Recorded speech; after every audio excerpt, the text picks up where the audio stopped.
Hello everyone. Welcome back to my YouTube channel. It's your favorite baby girl, Patty G's Cakes, always coming back with interesting content. In today's video, I'm going to be showing you how to make quick dinner rolls. These rolls are very tasty, very flavor-filled, and it's a must-have recipe. You want to stick with me to the end to see what I add extra to make these dinner rolls extremely tasty, and you want to try this recipe. Let me know in the comment section if it's something you're going to be trying. But until then, stay tuned. Let's make these dinner rolls together.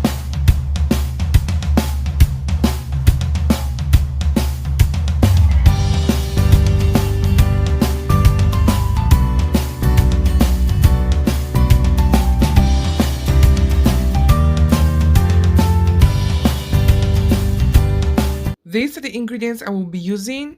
1 cup of evaporated milk, 3 tablespoons sugar. I'm going to be pouring just half for now. 1 tablespoon yeast, 1 cup of yogurt. I will just stir this together and set aside for about 5 minutes. Into the mixing bowl, I'll be pouring in the liquid I just mixed. You know, the 3 ingredients I mixed together, right? Yeah, and I'll be adding 1 egg, half a cup of melted butter,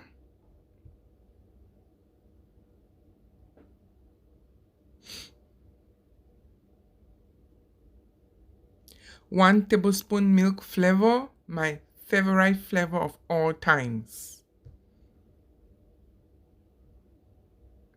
and the rest of the sugar. The first half of the sugar was poured in the milk to help the yeast rise. So now I will be adding 3.5 cups of flour. Now using the dough hook, I am going to be mixing this together.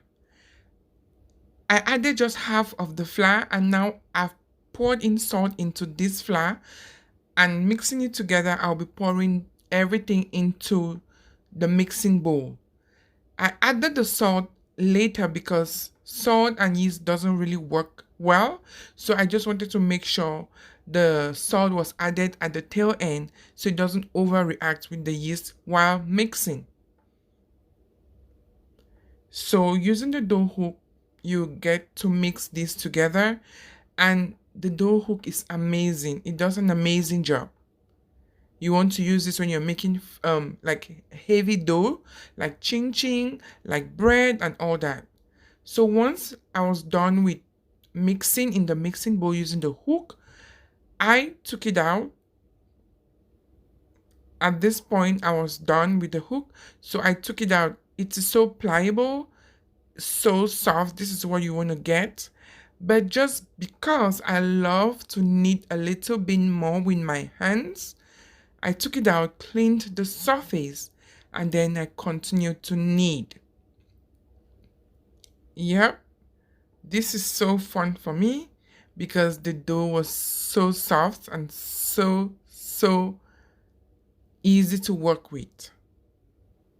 While kneading, I added some sprinkles of water just to get extra soft texture. That is what you want to get. Doing the window test, you want to make sure it doesn't tear when you play around with it. So I was done kneading. I covered it with a saran wrap and I placed it in a warm place for about 1 hour 30 minutes. Now the dough has risen to more than half of what it was.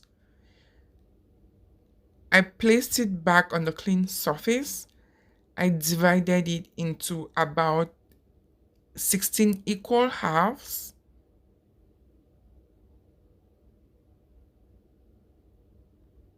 Just watch as I do this.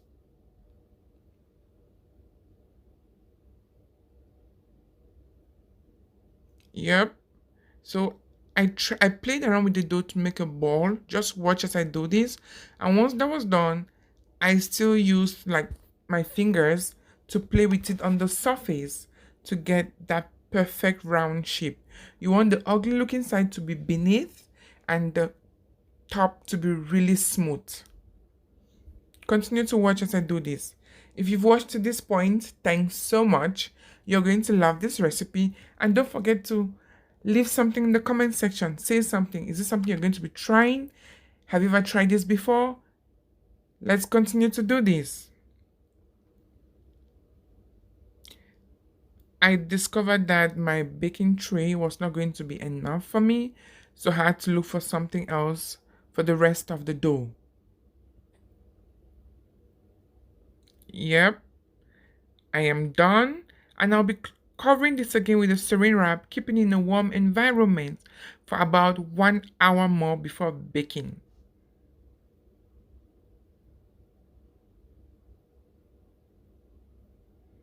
Yep, they have risen again, and this is good to be put in the oven.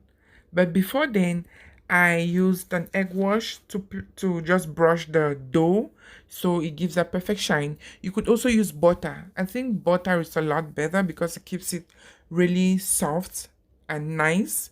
But egg too is okay. It makes it really shine better. So yeah, continue to watch as I do this. With the butter, you want to brush it up once you're done baking.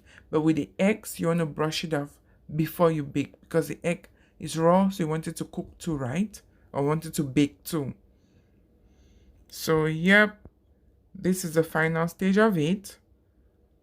Once everything is done, I'll be putting this in the oven to bake for about 20 minutes on 350 degrees Fahrenheit preheated oven. You can just, as it's baking, just keep checking to make sure it is baking nicely. I was so excited with the result. Now it is baking, and at this point it is all done. Don't you like what you see? This is something you really want to try. Again, if you've watched to this point, I am so happy. Please continue to share the video. Continue to subscribe if you haven't. Hit the subscribe button. And also, turn on your notification bell such that when next I upload a video, you'll be the first to get notified and to watch it. This tasted so good. I could not stop eating this.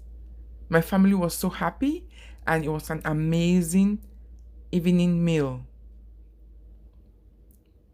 Again, thanks so much for watching till this point, and check the link above to watch the previous video where I showed you how to make amazing sugar cookies. Remember, life can always get bitter. Eat cake, eat dinner rolls to make it sweet. See you next time. Bye.